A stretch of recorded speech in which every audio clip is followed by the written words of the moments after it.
based on this time point, they give like a particular reason why they choose 18.5. For example, 17.5, they realize it's too early to perform novel injection.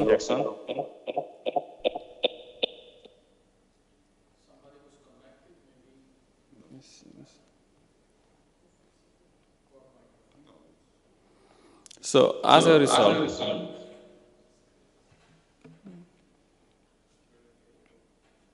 Można prosić jakoś.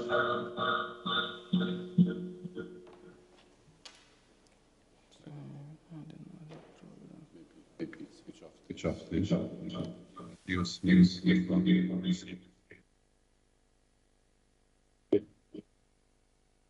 Hello.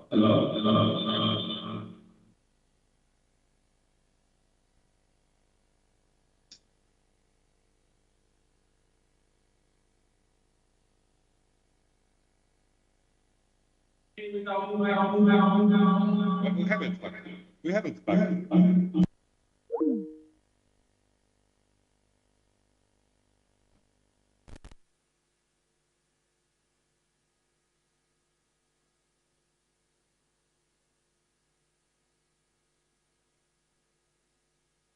Point to perform in ovo injection.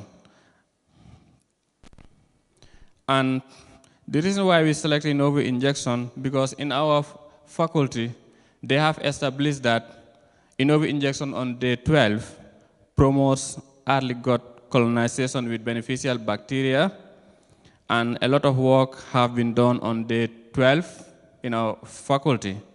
And this is the first studies of its kind to perform in ovo injection on day 18.5. So we try to find out which particular probiotics or prebiotics would be most ideal on this particular day. And the hatchery industry also prefers in ovo injection to be performed on day 18.5 because most of the nutrient supplementation and also vaccine programs are performed on this particular day. So they want us save time and also cost. And several studies, for example, Das et al. In 2021 indicated that in ovo injection on day 18.5 increases body weight, villus height, and cryptid depth, and also increase the amount of lactic acid bacteria, improve also food conversion ratio, and also other antioxidant activities. And on day 18.5 as well, the embryo absorbs the amniotic fluid until time of hatch.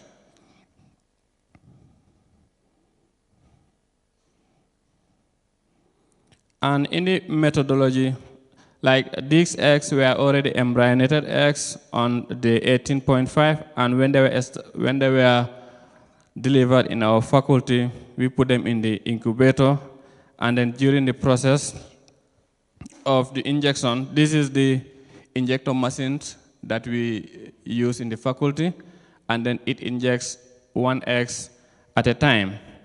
And the machine is efficient in a way that after injection of one egg, the machine automatically cleans itself before another egg is injected in order to avoid contamination between eggs. And then immediately after hatch, the chicks were put into cages, and then the temperature was between 32 to 33. That is the temperature for day-old chicks before they were transported to the farm. And this is the experimental design. In this research, we have 10 groups. One was positive control, which was only with vaccine, and then 10 was negative control, non-injected. And then the other treatments were of different doses of symbiotics, and then the prebiotic and the probiotic use. The probiotic that was used was Astragalus polysaccharide, and then the probiotic was Bifidobacterium lactis. So the combination of the two was used as a symbiotic. And in the post-hatch analysis, we recorded the hatchability, and we also did the chick quality score using different methods, which includes the Pascal Score, weight measurement, and after hatch, we also perform hatching debris analysis to find out the reason why some of the eggs didn't hatch.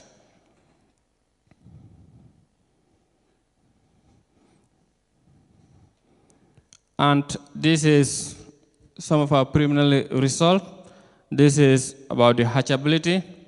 And if you can see in the chart, that there were no significant difference among groups except in group 4, which was symbiotic with a dose of 1 milligram and 10 to the power 6 of Bifidobacterium lactis, which is the probiotics. And we can see group 3 had the highest hatchability rate compared to other groups, despite there was no significant difference when compared to the control groups. And based on the hatchability result, we selected the best prebiotic and then the best probiotic for our further experiments. And then this is the body weight. We can see among our treatment groups there was no significant difference, but then the control groups had a higher body weight compared to our treatment groups. And we also do the measurement of the length, which is also one important criteria in measuring the quality of the day-old chicks. And we found out that group 10, which is negative control, which was left not injected, has the lowest length. And then the other treatments were the same, or there were no significant difference among the other treatment groups. And the chick quality analysis using the Pascal Score. The Pascal Score is also another method that is used for analyzing the quality of the chicks. And when we have a good quality chicks, the chicks is given a score of 10. And when it has certain defects, then we subtract 1 from that particular chick. Like we normally check the navel and also whether the body of the chicks is normal and as well as the stomach, and likewise the reflex. When I say the reflex is like when we turn the chicken upside down, we try to see whether the chicks can come back to normal position within 2 to 3 seconds. So based on this, we found that the quality of the chicks were not highly affected, but then group 4 had the lowest Pascal score compared to the other groups. So there were no significant difference in the other groups except in group 4. And in the hatching debris analysis, that is after hatch, the eggs that were not hatched, we break these eggs and then try to figure out the reason why some of these eggs didn't hatch. And we found out that major of the eggs that didn't hatch were caused by malposition, and malformation. And we found out in group 4, which had the lowest hatchability rate, also has the highest percentage of unhatched eggs compared to the other groups.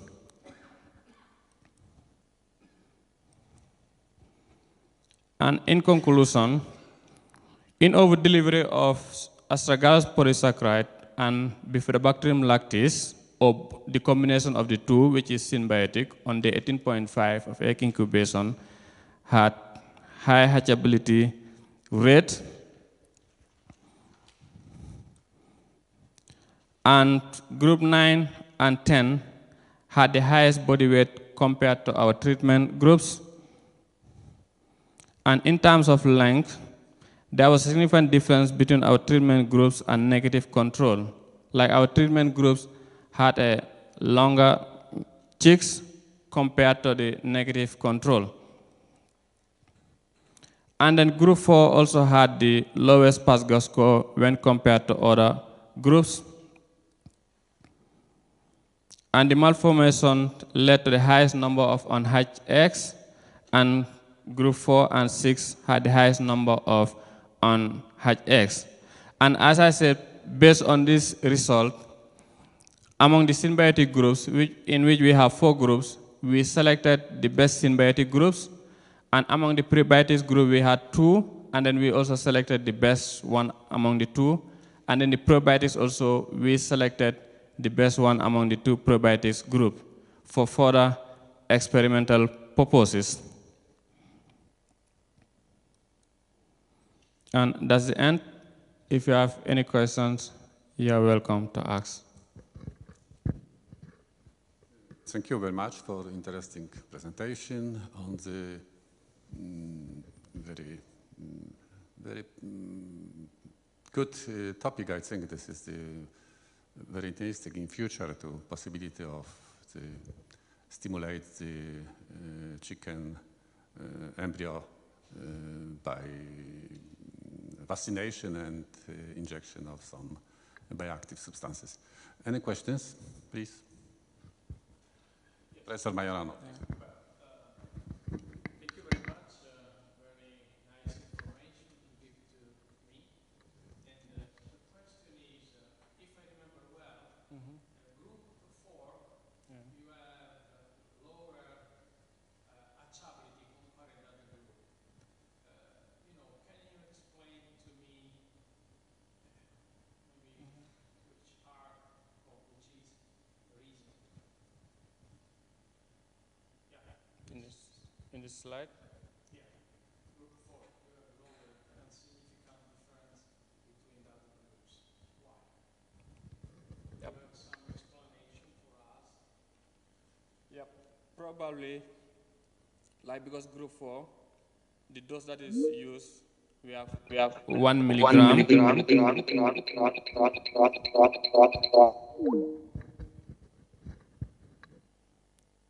We have 1 milligram symbiotic, and then the dose of the probiotic, probably like because the dose is high compared to the other groups, so that could affect the hatchability. Yeah. Yes, of course. I understand that the dose is high, but do you know which is the phenomenon, metabolic phenomenon, maybe other kinds of phenomenon, why this higher doses affect negatively the hatchability? Because we have the same results when we compare another kind of, we use it in this case the symbiotic, and when we use the higher doses of symbiotic, we have the same problem. Yeah, in that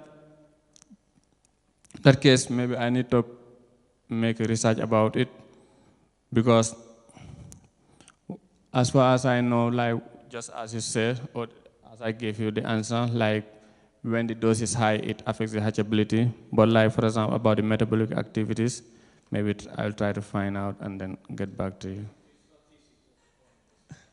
Yeah.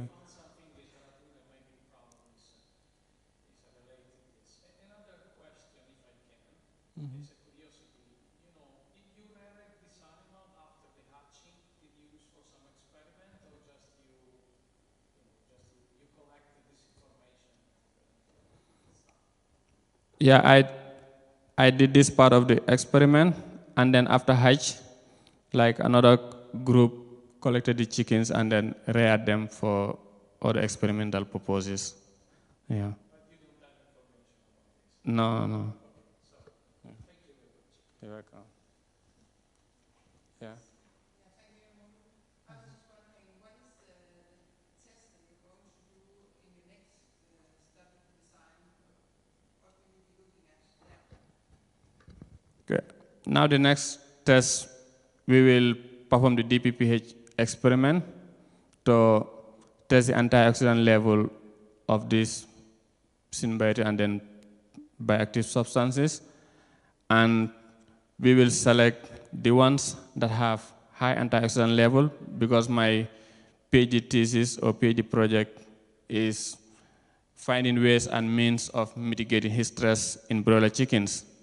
And one of the criteria of bioactive substances is if they have high antioxidant level, then they they should be able to reduce his stress. So we will use these bioactive substances, perform DPPH experiment, and then see the antioxidant levels. And based on the antioxidant activities, we will select the bioactive substance that has the highest antioxidant level, and those particular bioactive substances will be used for in ovo injection of our major trial experiment.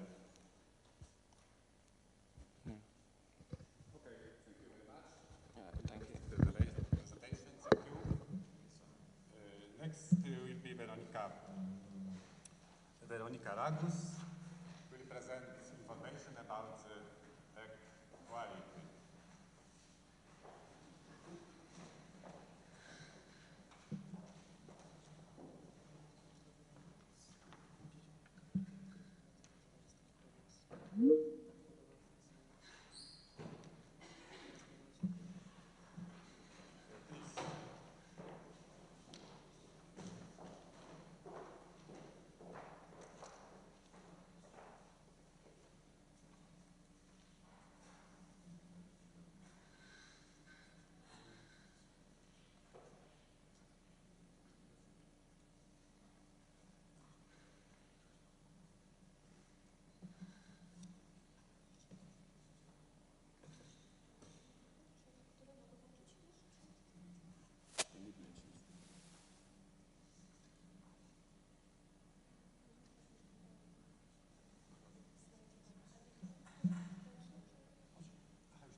So hello, hello.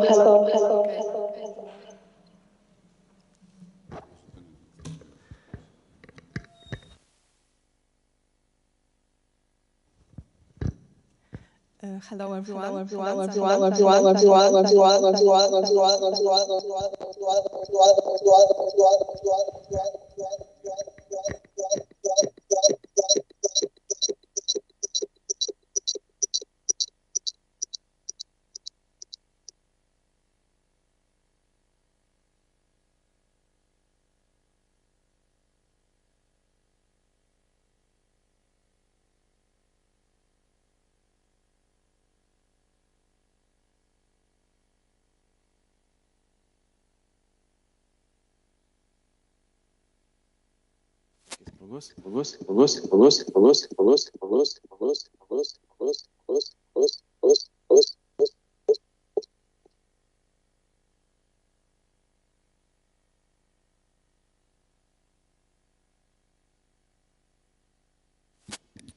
Raz, dwa, trzy, raz. Dobrze, gdzie to było?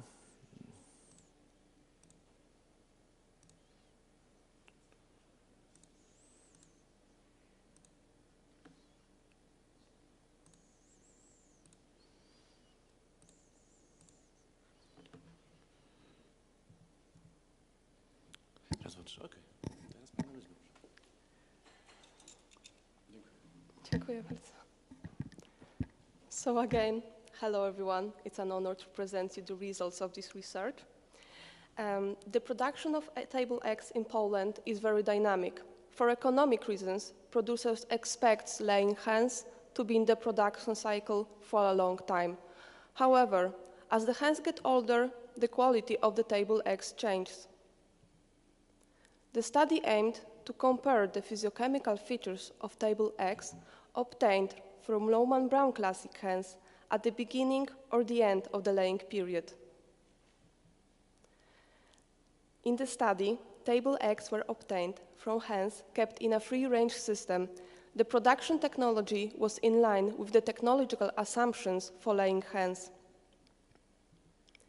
The eggs were analyzed at 28 to 36 weeks of hen's age, which was the beginning of a cycle, and 71 to 79 weeks of hen's age, which was the end of a cycle.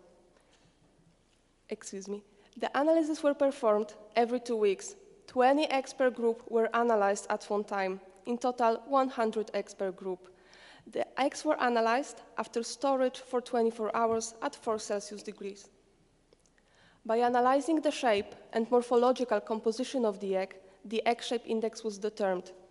The eggs were weighed as well as the individual fractions, which was yolk, albumen, and dry eggshell. Their percentage share in the egg were calculated. By analyzing the shape and morphological composition of the egg shape index was determined.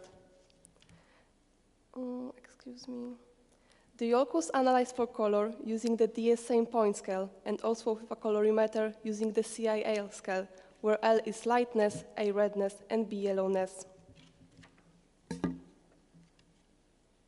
Physiochemical features of table X were analyzed in the study, taking into account the eggshell thickness and the height of thick albumen.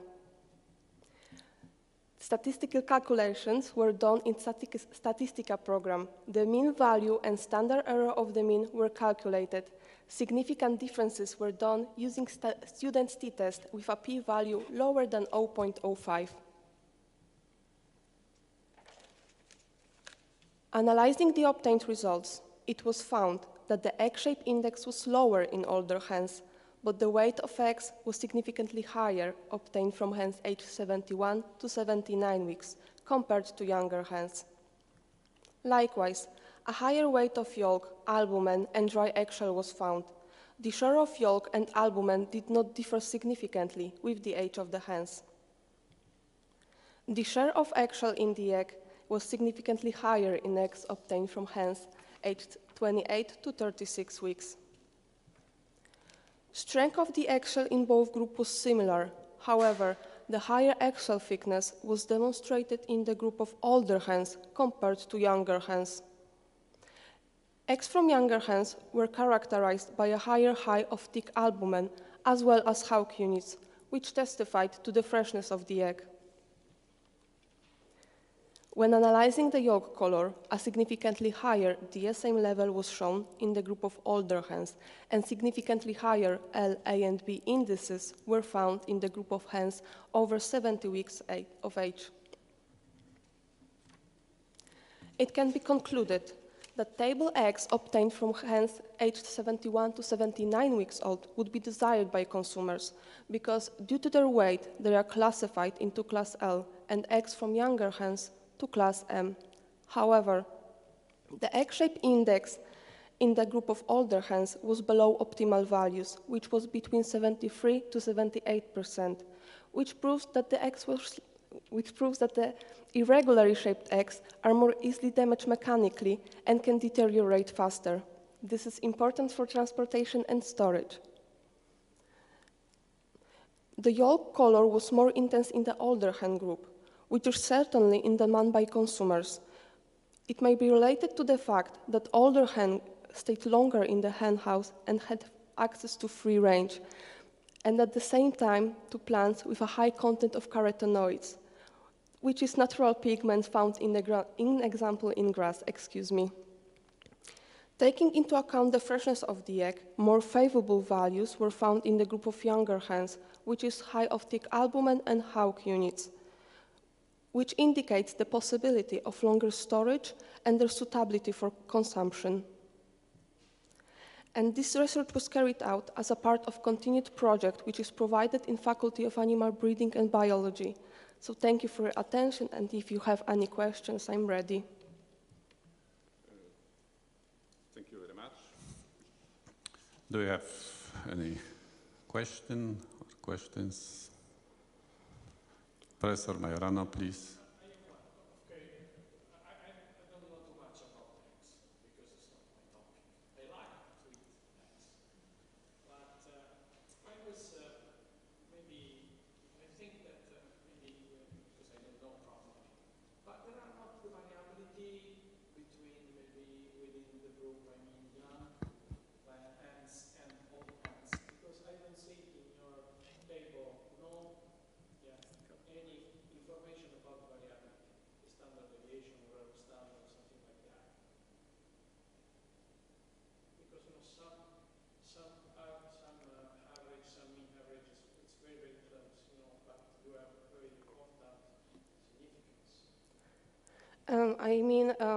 you can see this, this is a first production cycle, so that's why it may be not as high variety.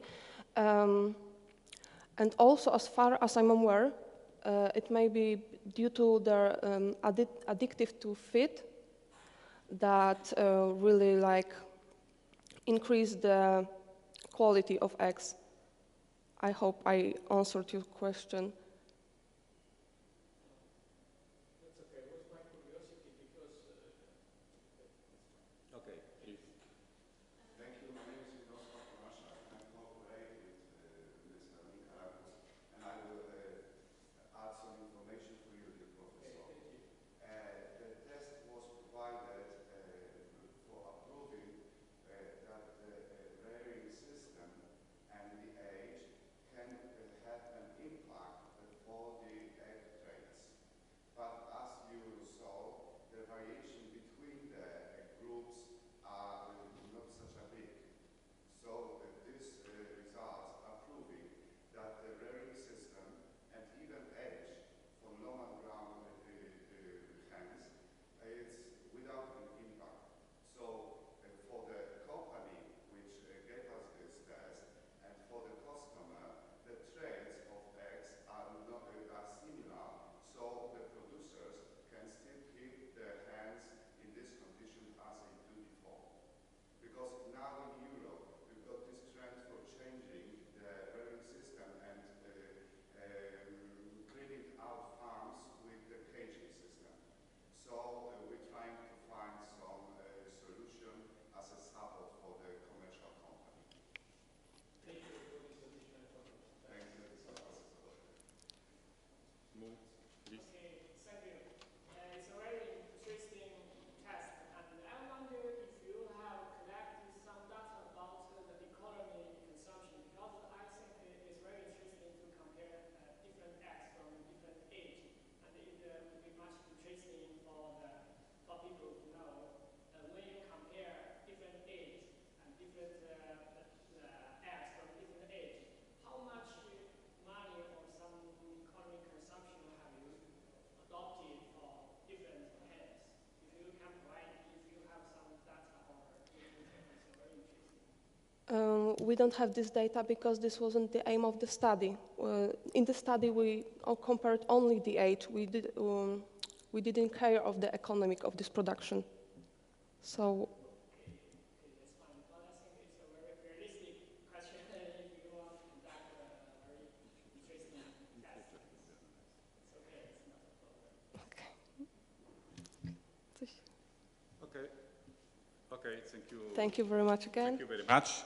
And next presentation will be presentation of Monika Grzybulska, please.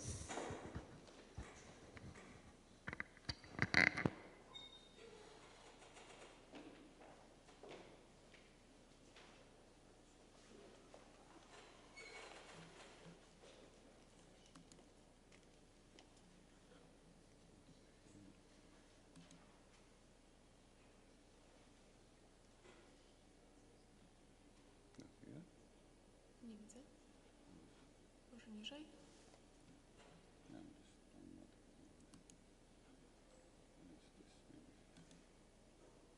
To jest ta wcześniejsza Weroniki.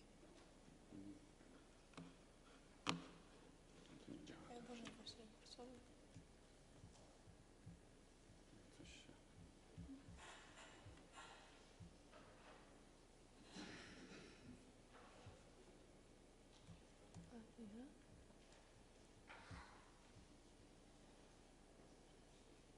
One są w jakimś pliku, czy prezentacja tutaj chyba? Proszę? Dobrze widzę? Prezentacja. Animal Science, może? Pierwszy?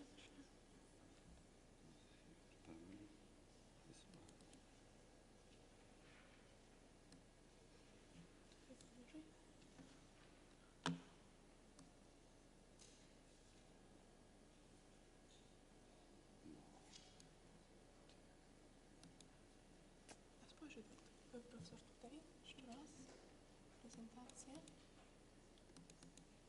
i Animal Science, może jednak. będzie moja. Tutaj. Trzecią tą. To? Tak.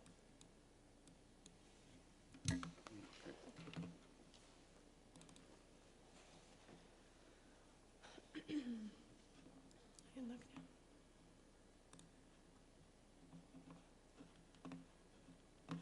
To jest PDF.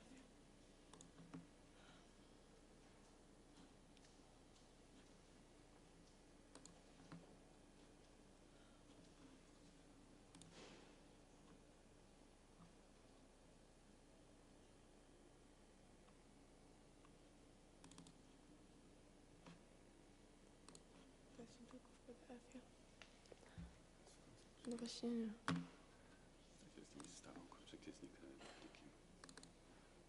To są tylko PDF-y.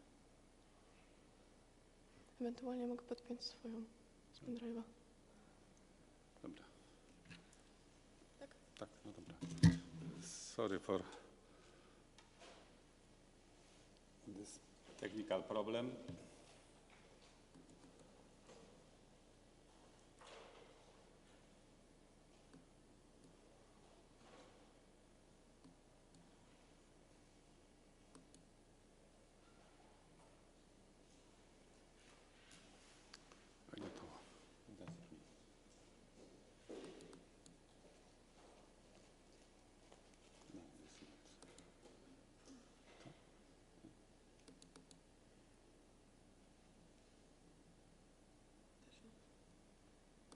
Okay.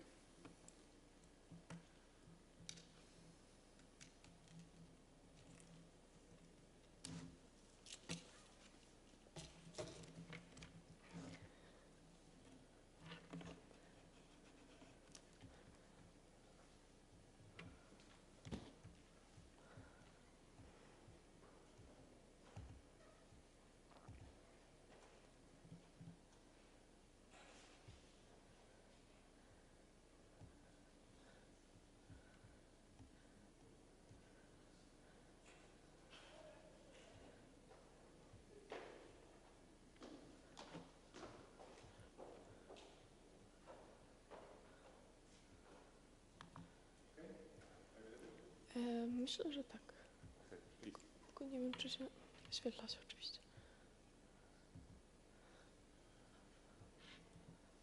Okej. Okej. Jest włączone? Sorry. It's okay.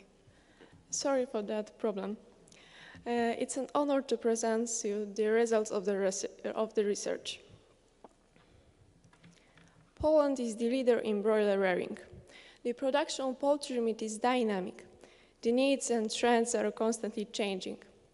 It's important to limit skin lesions on the soles of the feet of broiler chickens, as the paws are part of the raw material that should not have any wounds. That would eliminate it from the sale, especially for the other countries. The research aimed to evaluate the production results and the frequency of footpath dermatitis in broiler chickens. 80 rows, 308 broiler chickens were used in the study. The birds were divided into two groups. Group 1 was the control group. Birds were kept on a wheat straw pellet. In the experimental group, birds were kept on a pellet made of wheat straw and coffee husks in a 1-to-1 ratio. Birds were kept in 4 replicates of 10 birds in each group. The rearing period took 42 days. The chickens were fed under the broiler chicken production technology. There were 3 phases of feeding: starter, grower, and finisher. Food and water were ad libitum. Body weight and feed intake were checked during rearing. Based on the recording data, body weight gain and feed conversion ratio were calculated. On the day of slaughter, in day 42, skin lesions on the soles of the feet of broiler chickens were analyzed. The Swedish scale was used, which is footpath dermatitis generally accepted in Europe. The scale has 3 levels. A score of 0 indicated no or very small superficial changes, slight discoloration of the skin of the sole, and mild hyperkeratosis. Score 1 indicated mild skin changes and discoloration, as well as superficial changes, dark warts, and hyperkeratosis. According to this scale, a rating of 2 indicated serious lesions, ulcerations, and cracks, as well as signs of hemorrhages and swollen soles of the poles.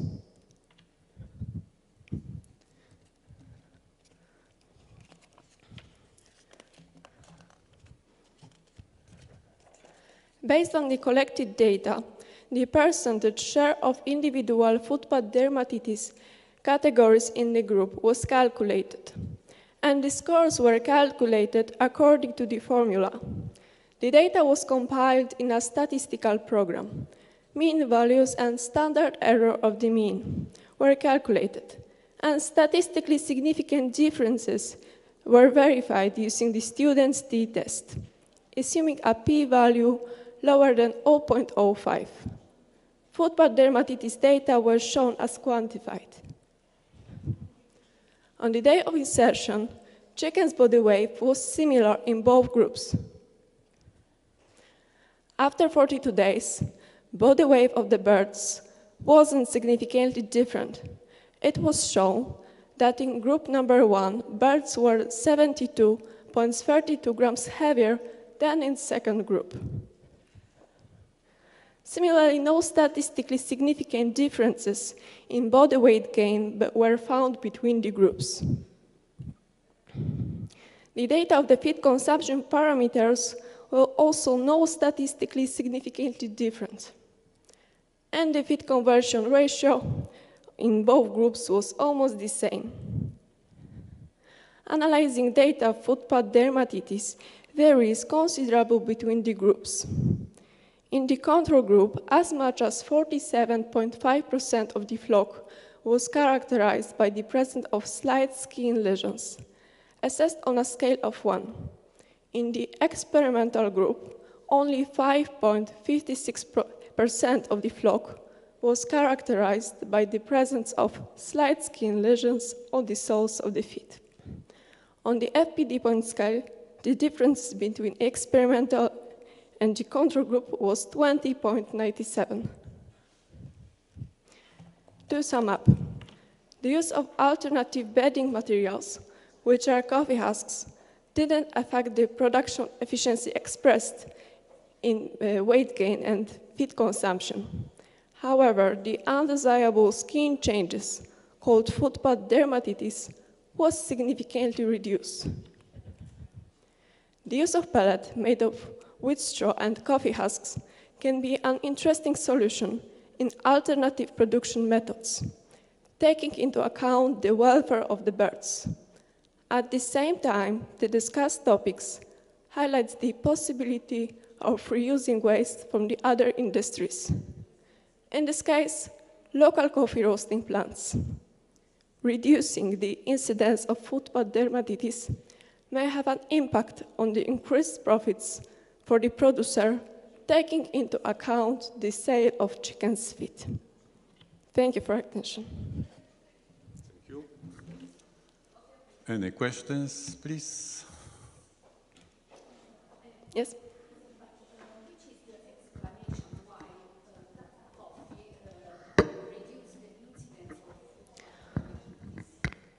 So, in the experiment, we must focus on body weight gain. The footpath was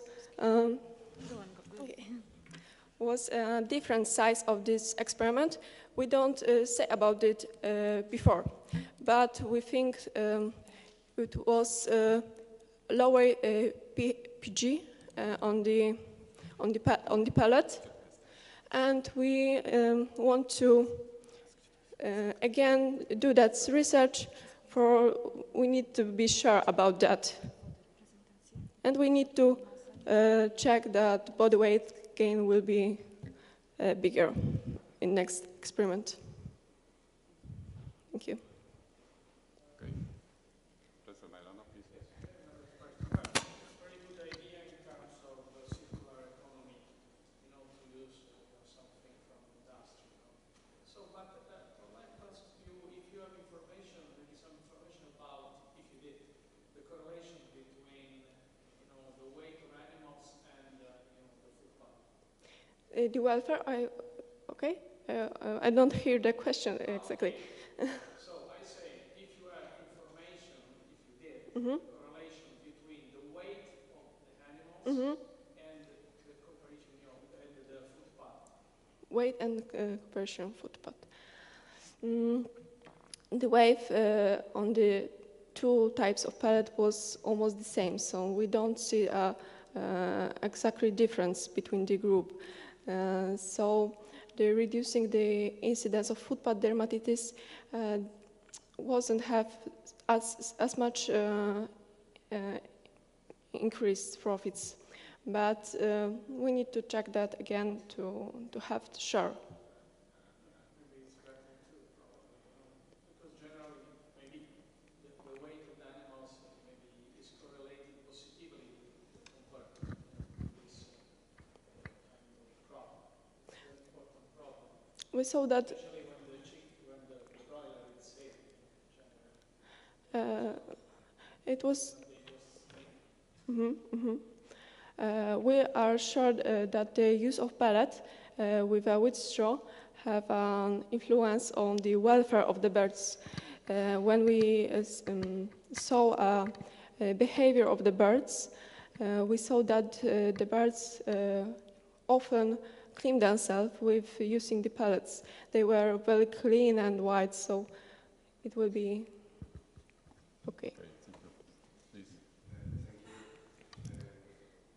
I see, in the heavier chicken, the bigger risk for footpath dermatitis in the herd in the animals.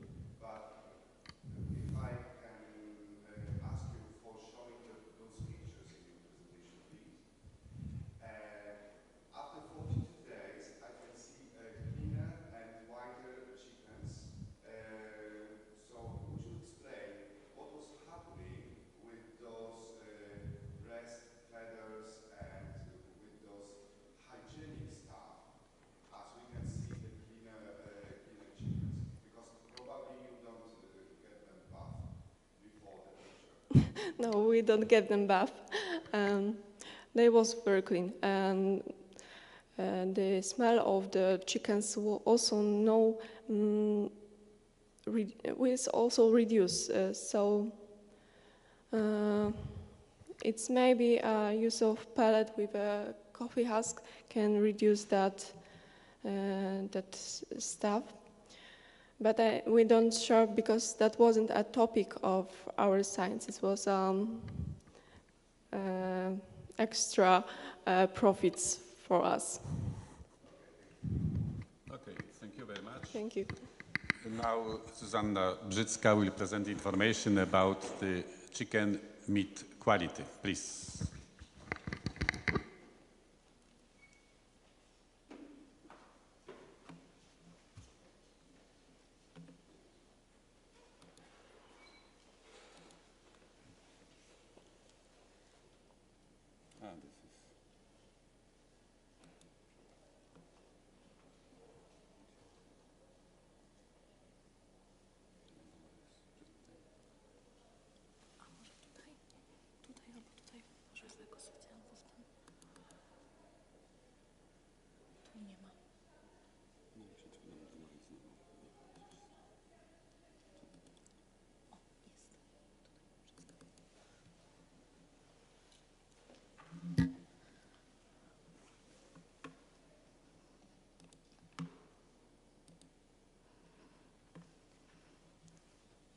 Hello everyone, it's an honor to present you the results of the experiment. In poultry production, the search for appropriate solutions that affect production efficiency is in progress. As an alternative to non-antibiotics rearing of broiler chickens, probiotics, prebiotics and eubiotics were proposed. The potential is demonstrated by aluminosilicates, characterize a wide spectrum of activity. This research was found by the project Safe Farm. The research aimed to evaluate the effect of a feeding diet supplemented with haloizide and zeolite mixture on carcasses characteristics and slaughter yield of broiler chickens. In the experiment, 500 male of roast 308 broiler chickens were used.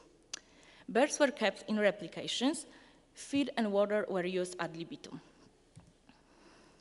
In experimental group, the mixture of haloizide and zeolite was in proportion 25 to 75.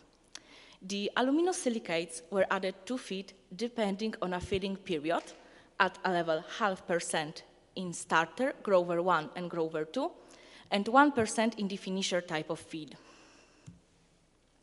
During the 42 days of rearing, the body weight and feed intake were controlled. The body weight gain and feed conversion ratio was calculated based on this data. After 42 days, birds were randomly chosen for slaughter from each pen. The slaughter was done according to the regulations.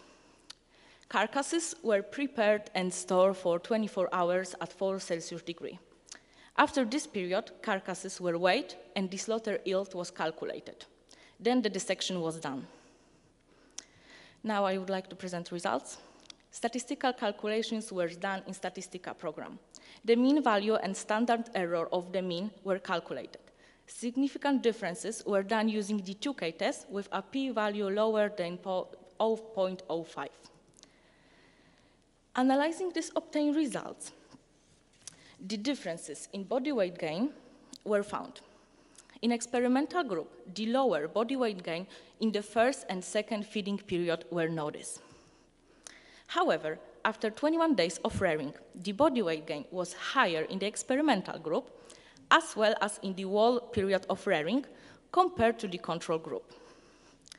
Compared to the control group, feed conversion ratio was higher in the experimental group in 14 to 21 days, but it was lower in the third feeding period.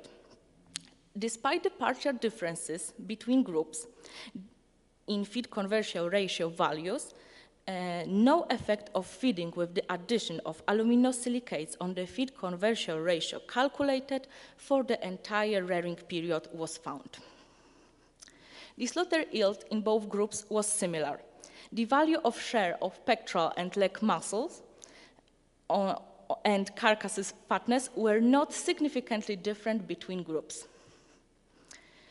Based on these obtained results, the feeding with the addition of haloizide and zeolite in proportion 25 to 75 at a level 0.5% to 1% could be recommended to the beneficial effect of the body weight gain of broiler chickens. The obtained results suggest that the aluminosilicates supported the digestibility and utilization of nutrients.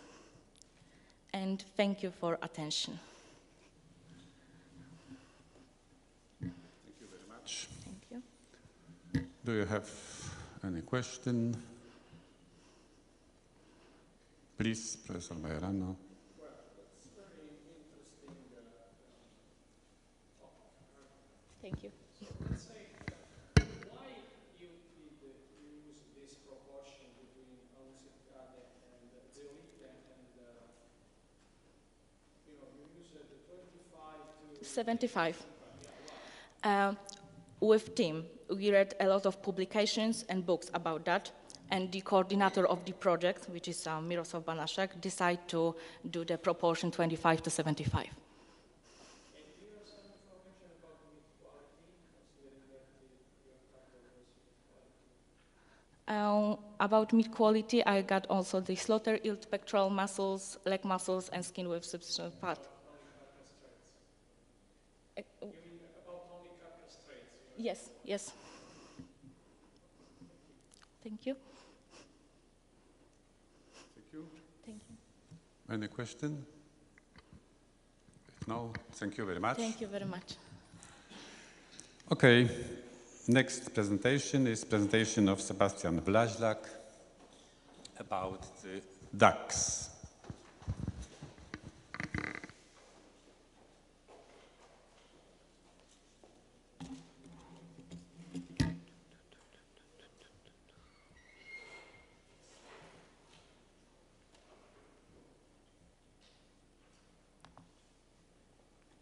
O, jest myszka.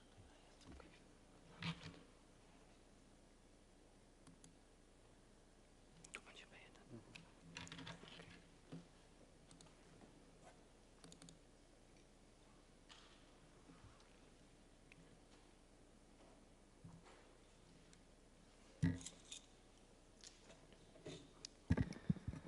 Dear audience, I would like to present results of the research. Feeding is the most costly factor in the production of broiler ducks. It's estimated that the cost of feeding can be up to 70% of total production costs. At the same time, due to the increase in the prices of feed components, alternative solutions are searching in the aspect of poultry nutrition that could positively affect the production economy. 200 Shire Valley Peking ducks were used in the research. The rearing period was 49 days and feeding was divided into 2 periods. Birds were divided into control and 3 experimental groups. In the control group, birds were kept according to the standard rearing procedure and fed with commercial feed. In the experimental groups, grower feed was partially replaced by wheat grains at levels 10, 20 and 40%. During the rearing period, body weight was controlled and feed intake was recorded. Based on these results, body weight gain and feed conversion ratio were calculated. Analytical composition of control and experimental feed was carried out. Analysis of production efficiency included European Production Efficiency Factor, European Broiler Index, experimental feed cost per duck, experimental feed costs to control feeding factor, and profit per kilo of carcass weight. Now I would like to present obtained results. Significantly higher crude protein content in the control feed and first experimental groups was found. Similar results were found for crude ash content, which was significantly high in the same groups. Significantly lower crude fat content in the experimental groups compared to the control group was found. Also, crude fiber content was significantly high in the control group compared to the others group. Starch content in the feed increases simultaneously with increase of wheat content.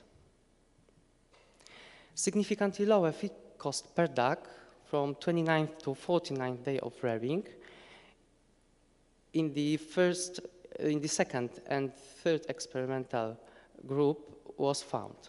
The feed and wheat prices used for the calculation were collected in January 19, 2022. Similar results through the entire rearing period were noticed. Experimental feed cost to control feeding was calculated that control feeding is 100%. The reduction of experimental feed costs at levels 7.29, 8.1 and 9.24% compared to the control feed was found. However, statistically significant difference occurred between Group C and second experimental group. Profit per kilo of carcass weight was calculated based on the average prices for duck carcasses on the free market. It was 60 zlotys in January 26, 2022. The calculation included feed costs. And the conclusions, as a first, partial replacement of the feed with wheat grains did not adversely affect the production results of broiler ducks. It could reduce the cost of the feed and thus the cost of the entire production of broiler ducks. In particular, such as semi-intensive feeding strategy can be used in small-scale farms where wheat is an easily accessible feed component. Thank you for your attention. Thank you very much. Any questions, please?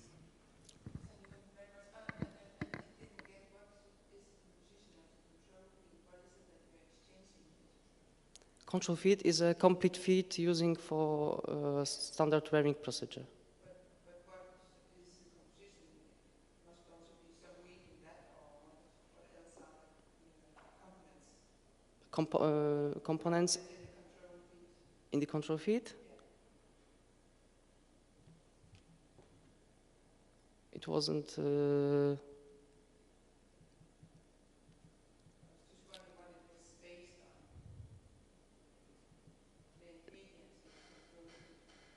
ingredients in the control feed.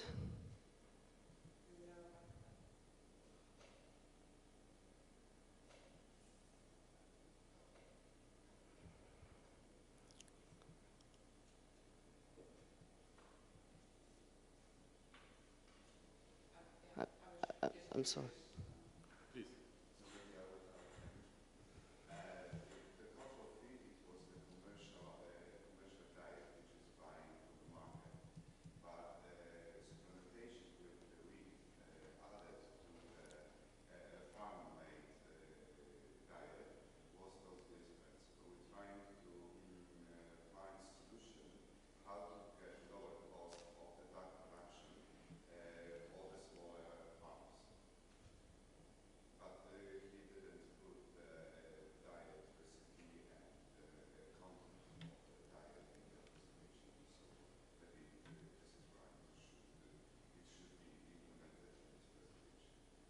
Yeah, I was just curious, what are they?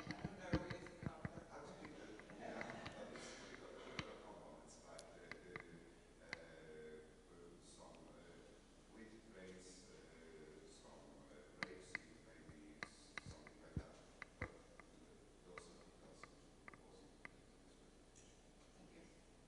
Thank you for this information. Another question? No, thank you very much. The next presentation is presentation of Mahmoud Samil Achar. Should be online, but I... Hello, Professor. Oh, yes, okay. Can you hear me? Yes, yes. I Okay, hear perfect. you. Can I share my screen? Yes, please to start your presentation. Thank you.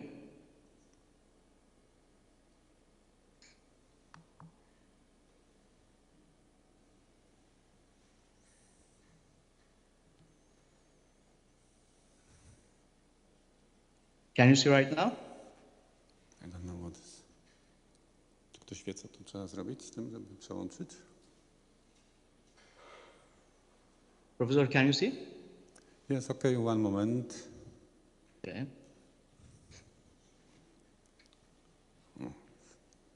Okay.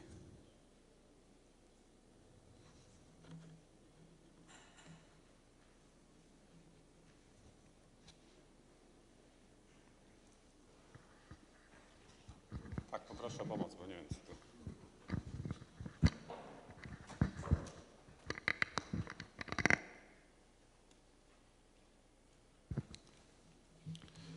To jest ta prezentacja, tak? Czy... Nie, to nie jest. Nie? To trzeba zamknąć teraz. I to wystartujemy, czy on startuje? To jest to, nie? Tak. Tylko musimy teraz zmienić, żeby ekran był duplikowany. Okay. Okay, you can start. Okay. Dear audience, I greet you all with respect. My name is Mohamed Shamil Achar. I do PhD in Polytechnica Bydgoszcz in Animal Science Department. I want to welcome those who join us, especially from abroad. I hope you will enjoy your visit in Bydgoszcz during the conference and elsewhere. Thank to EcoSET Nova project and organizer for making today happen. They work hard to bring together a meaningful organization, to bring together scientists and students from various universities. Today, I would like to discuss our study comparing the quality of eggs collected from low membrane classic hens after 80 weeks of age from the free-range NK systems.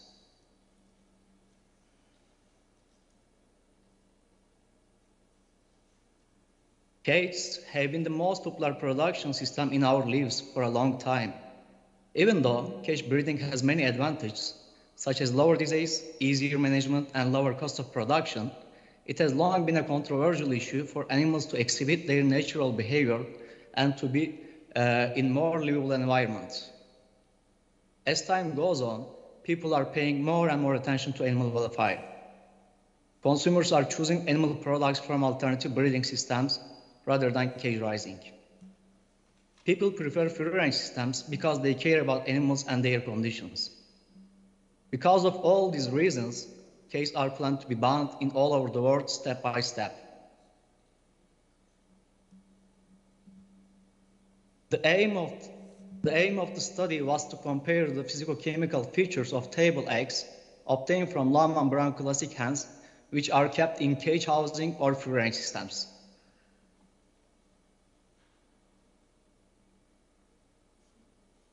The eggs were analyzed at 82nd, 84, and 86 weeks of hen stage. 20 eggs per group were analyzed at one time. After we got eggs from the company, we put them in the fridge for 24 hours at 4 Celsius degrees. In the study, the eggs' physical features and morphological composition were analyzed. The whole eggs and the fractions were measured. The share of yolk, albumen, and eggshell were calculated.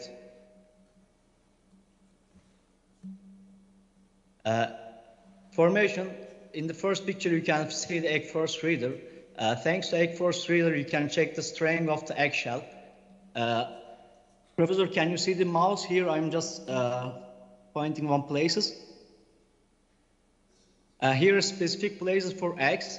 You just put eggs to here and there is a screen. When you click the start button, it starts to squeeze the eggs. Once it crashes, it shows you the strength of the eggshell by Newton.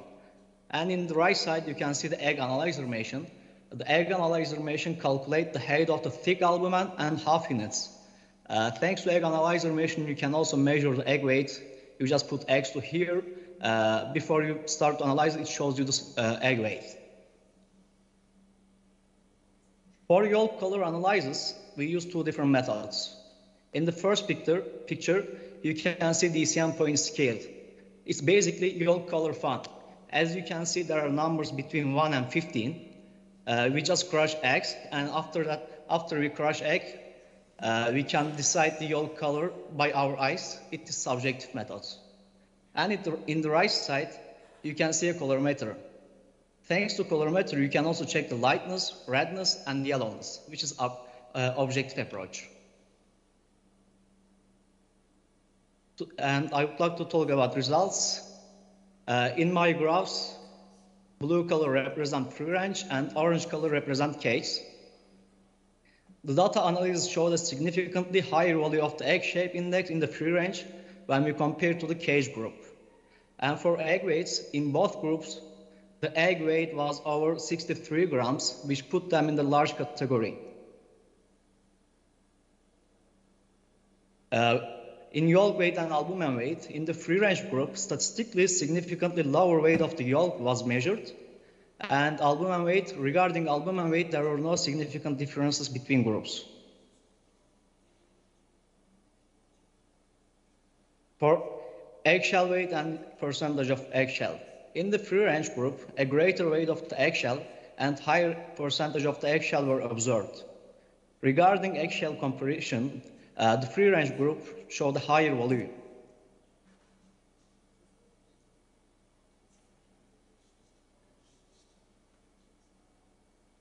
Regarding percentage of yolk and percentage of albumen, as we can see, there are some differences, but these differences weren't statistically significant.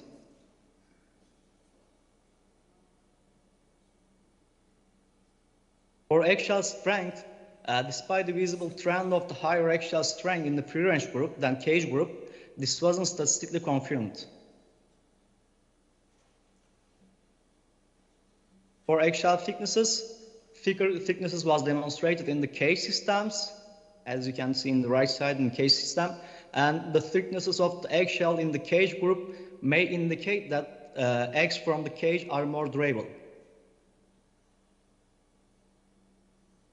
When we compared the half units, there were no significant differences between two groups.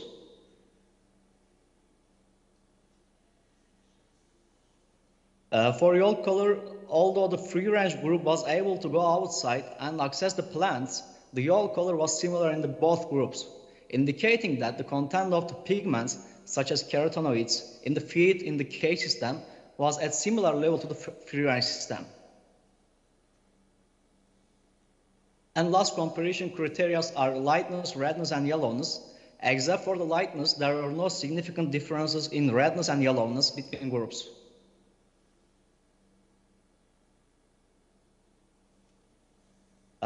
For conclusion, it's concluded that the housing system of lying hens is of little importance in terms of egg quality in hens over 80 weeks of age. All data were calculated in the statistical program. Statistically significant differences between groups were verified using students' t-test with a p-value. Also, I want to thank the active company for their cooperation and to provide eggs to us. And thank you for your attention. Thank you very much. Any question? Please.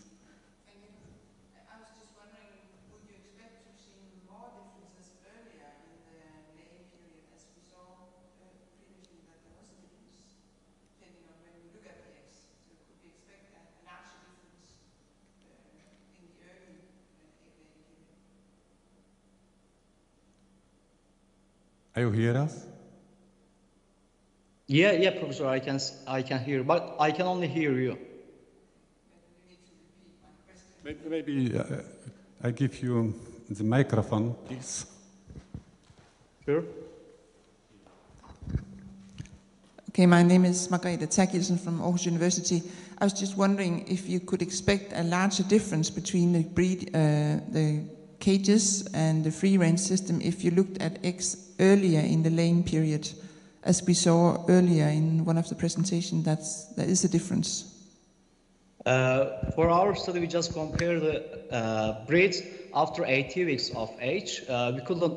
We couldn't able to just compare the breeds or early period of the laying cycle. We can say it, if you are asking it.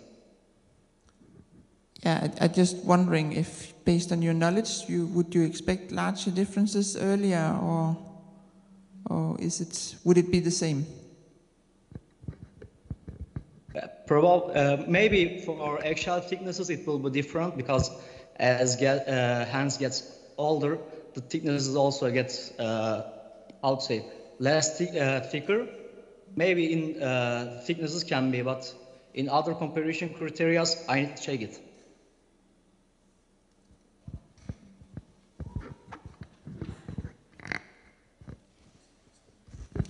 Okay, thank you very much. Thank you. And the next presentation will be the presentation of Mariam Ibrahim about the primordial germ cells.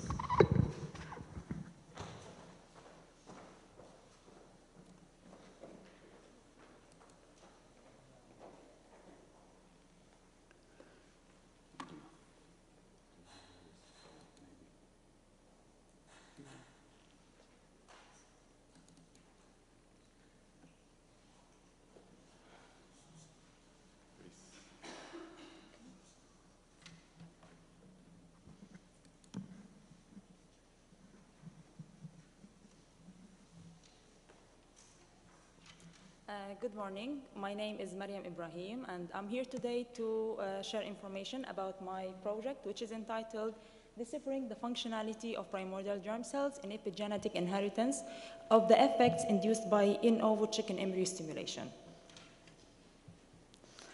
Before starting, I'd like to introduce myself briefly. I'm from Lebanon. I have Master 2 Research Double Diploma in Physiology, Epigenetics, Development, and Cell Differentiation. And this was a co-total between the Lebanese University and Grenoble Alpes University in France. Before coming to Poland, I was a research assistant in a physiotoxicity research group working mainly on investigating the genetics basis of inherited retinal dystrophies using next-generation sequencing technologies. And I have 3 published papers in this domain, and in addition to 3 papers to be published soon. In the next 10 minutes, I'll be introducing my topic and then presenting the implemented methodology and the expected outcomes, and finally, I'll be ending up with a take-home message. It's good to start with the schematic representation about the developmental history of primordial germ cells. The story begins at stage 10, where some cells start to express embryonic stage-specific antigen 1, SSEA1 marker, And then these cells at stage 13, they form a population of cells on the hypoblast, and during gastrulation and the head fold stage, they start to migrate anteriorly to form the germinal crescent. And then upon the formation of the vasculature, these SSEA1 positive hypoblast cells enter the circulation, and they migrate toward the gonads where they colonize there. And this unique migratory pathway of primordial germ cells make them a potent cell-based system for epigenetic studies. And the primordial germ cells are bipotent cells. They are precursors of the male and female reproductive cells, the sperm and the oocyte. Despite the fact that little is known about epigenetic reprogramming in chicken, but the hypothesis says that it's just like in mammals. There are two developmental periods in the primordial germ cells and pre-implantation of embryos in which genome-wide epigenetic reprogramming waves can happen. So the first one is during the migration of primordial germ cells, where there is genome-wide DNA demethylation followed by remethylation. And then upon fertilization or after fertilization, the second wave of epigenetic reprogramming occur, in which also there is genome-wide demethylation followed by remethylation upon blastocyst, upon blastocyst implantation. And interfering, or both of these periods are sensitive to environmental exposure. However, interfering with the resetting period of primordial germ cells has different implications, because the germline is known by its ability to transfer epigenetic information from one generation to another. So any alteration of the DNA methylation introduced or induced in the germline can be transmitted to further generations, probably through escaping the epigenetic reprogramming. Epigenetic effect can be divided into two groups: intergenerational and transgenerational inheritance. Intergenerational inheritance happens when the phenotype is modified due to direct exposure of the environmental stressor or environmental factor. However, transgenerational inheritance happens when the germline of the individual is modified in the absence of the original causative agent. So based on this, a change in the maternal environment can affect the F1 embryos, and as long as these F1 embryos are bearing the primordial germ cells that will differentiate into gametes and form the F2 generation, then a change in the maternal environment can have an effect on both F1 and F2 generations, while the effect found or observed in F3 generation is due to transgenerational inheritance. On the other hand, a change in the paternal environment can have an impact on the germ, on the gamete, the sperm, that will form the F1 generation. So the effect in F1 generation is considered intergenerational inheritance, while that observed in F2 generation is transgenerational inheritance. So what if we could adjust the chicken epigenome and establish robust, healthy chicken progenies? Of course, this can be as a perspective or long-term goal. However, it will yield huge or many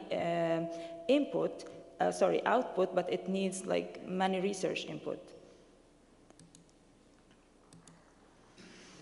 It's postulated that when bioactive substances like symbiotic and choline, which are considered as potent epigenetic factors, are administered at embryonic day 12, they can trigger epigenetic changes that can stimulate embryonic development and yield long-life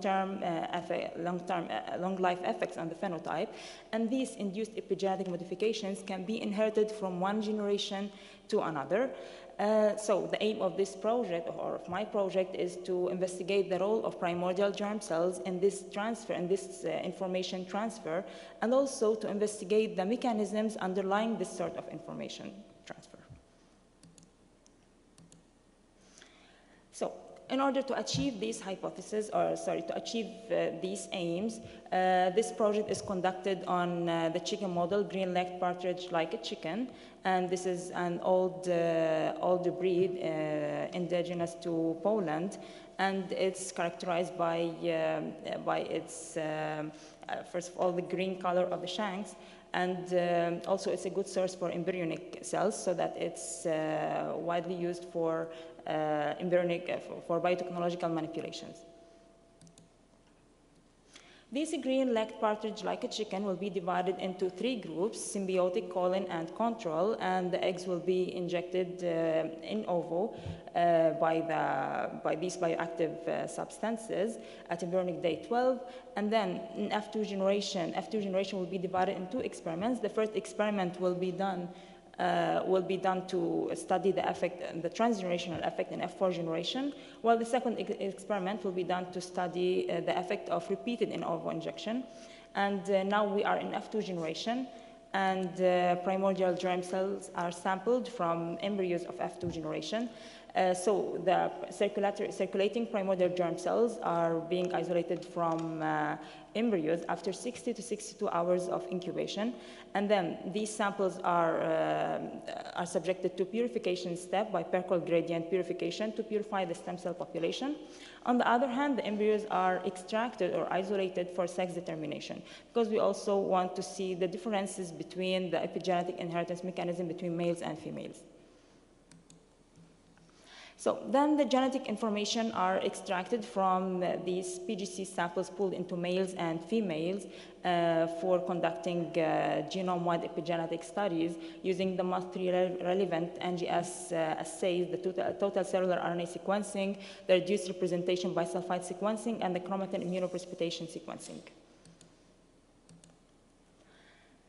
Generally, we expect to observe favorable changes in the gene expression, of course, due to changes in epigenetic markers, and absolutely these were results in changes in the phenotype. So it's reported before that, that upon injection of bioactive substances, prebiotic and probiotic, at embryonic day 12, that the microbiome composition will change while improving the physiological, immunological, intestinal, and performance traits. And so we expect to observe such favorable changes.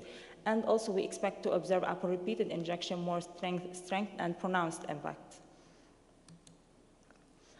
However, the general or the main outcome that we are expecting to observe is to prove the role of primordial germ cells in this sort of transfer, like in transferring the epigenetic information from one generation to another, and maybe in a sex-dependent manner. So in order to achieve these results, networking can do a lot where it can open many doors that like no amount of good bench work could. For example, networking is foreseen to be in the form of collaborations with bioinformaticians for epigenomic and data analysis, and also for exchanging of sampling and planning more samples, and banking, and also training skills, and finally for producing interdisciplinary publications. So as a long-term goal or as perspective, offspring reprogramming by a single in ovo injection of carefully selected bioactive substances is foreseen to yield promising outcomes for poultry production and breeding sectors.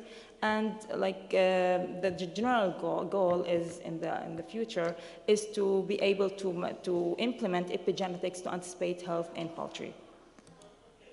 Special thanks to my supervisors, Professor Stadnicka, Professor Bydgoszcz, and Professor Grochowska, and also for the funding of this project and for the moderators of the conference. And thanks for your attention.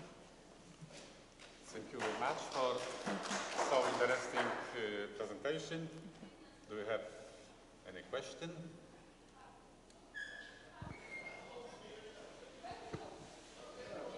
Please.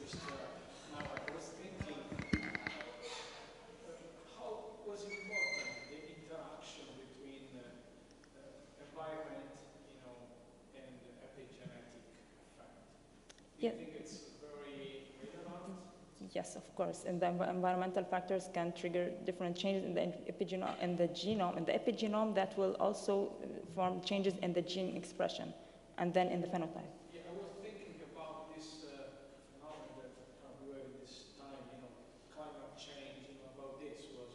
Yes, of course, it differs. It makes big difference in this. And this is one of the mechanisms of selection, of course, yes. in nature.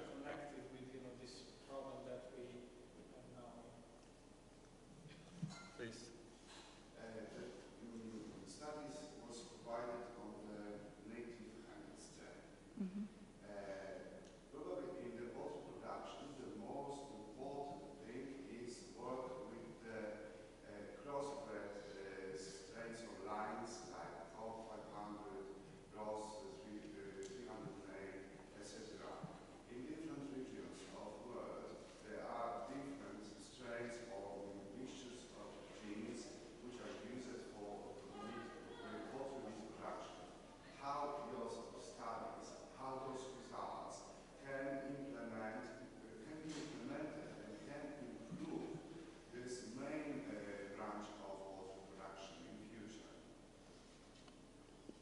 You mean like how can we can make benefit of the information that we will have in the future in their productions? That you are working on the clean bread Yes. of strain, of race, of breed, of hats. What with the modern strains or lines, which are a mixture of lots of strains, like top 500, the results can be implemented because in the clean bread you can see some impact. But what with the changes which are implemented on the poultry market, when they improve the mixture of genes year by year and implemented on the market, and the results of this research, how they can be used in the practice in this biggest part of the poultry production. Oh, okay. So I think the green leg partridge chicken is an excellent model for research because it has elevated levels of immunity, and it's used widely for different studies. And okay, I think that this model would it's in general, it can be applied and for other chicken breeds, but maybe using producing transgenic chicken, maybe. At this moment, we would like to explain the mechanisms of these epigenetic phenomena, and if it will be possible, the next step will be the implementation of this result on in the practice, eventually. Thank you very much. Thank you for your participation in this session. And now it's time for break. Thank you. Thank you. Thank you.